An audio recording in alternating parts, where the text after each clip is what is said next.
Good evening, dear students. Today we will be doing derivation for kinetic energy of a body.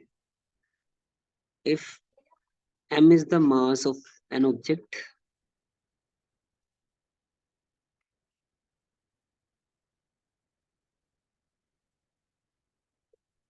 initial speed you can say u,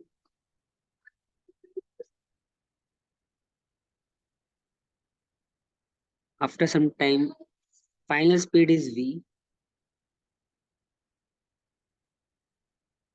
and to change speed from u to v, object must have taken some time you can say t, and the distance traveled you can say s. Now we can say there is equation of motion v square minus u square is equal to 2as. यहाँ से आप क्या कर लीजिए, यहाँ से आप s की वैल्यू निकाल लीजिए. वो क्या हो जाएगा, v square minus u square divided by 2a. you can say this is equation first. अब हमें पता है वर्क डन क्या होता है, फोर्स इनटू डिस्प्लेसमेंट. क्योंकि ये जो मोशन है ये 1D मोशन है, तो डिस्टेंस और डिस्प्लेसमेंट इक्विवेलेंटली काम करेंगे. फोर्स का फॉर्मूला हमें पता है क्या होता है, from Newton second law, F is ma. Force की जगह पुट कर देते हैं ma, displacement s, distance same ही चीज है, यहाँ पे पुट कर लीजिए v square minus u square divided by 2a. a से a कैंसिल हो जाएगा, तो वर्क डन क्या आ जाएगा, half m v square minus u square. Work done इस हाफ m को अगर अंदर मल्टीप्लाई करेंगे तो half m v square minus half m u square. इसी एक्सप्रेशन को हम लोग कई बार ऐसे भी लिख देते हैं, kinetic work done will be final kinetic energy minus initial kinetic energy. क्योंकि इनिशियल स्पीड u था और फाइनल स्पीड v था, मास तो चेंज होने वाला है नहीं. ठीक है,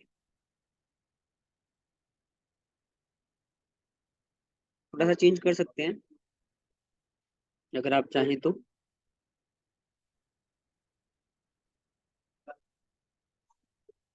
अब अगर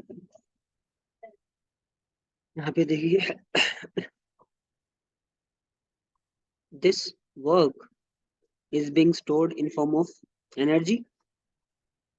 तो if मैं कहता हूँ initial speed is 0 meter per second, then kinetic energy of the body will be half of mv square minus half of m u square. u की जगह वैल्यू पुट कर लेते हैं 0, क्योंकि मैंने बोला है अगर इनिशियल स्पीड मतलब अगर मैं बॉडी को इनिशियली रेस्ट पे अज्यूम करता हूँ तो यू 0 हो जाएगा.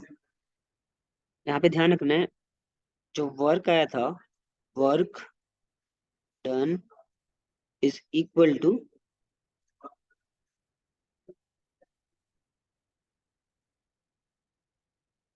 kinetic energy.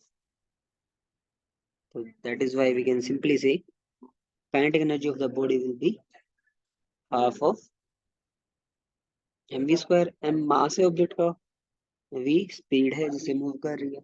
याद रखना है काइनेटिक एनर्जी हमेशा क्या हो सकती है, या तो पॉजिटिव या जीरो. काइनेटिक एनर्जी कभी भी नेगेटिव नहीं हो सकती. This is the important concept you need to remember. So ऐसे डेरिवेशन को थोड़ा सिंप्लीफाई करके लिख लीजिएगा, और याद करने से बेटर है आपको ज्यादा समझना है कि क्यों आप कोई पार्टिकुलर स्टेप या कोई पार्टिकुलर फॉर्मूला यूज कर रहे हैं. यहाँ पे एम ए होना चाहिए. Good evening, have a good day.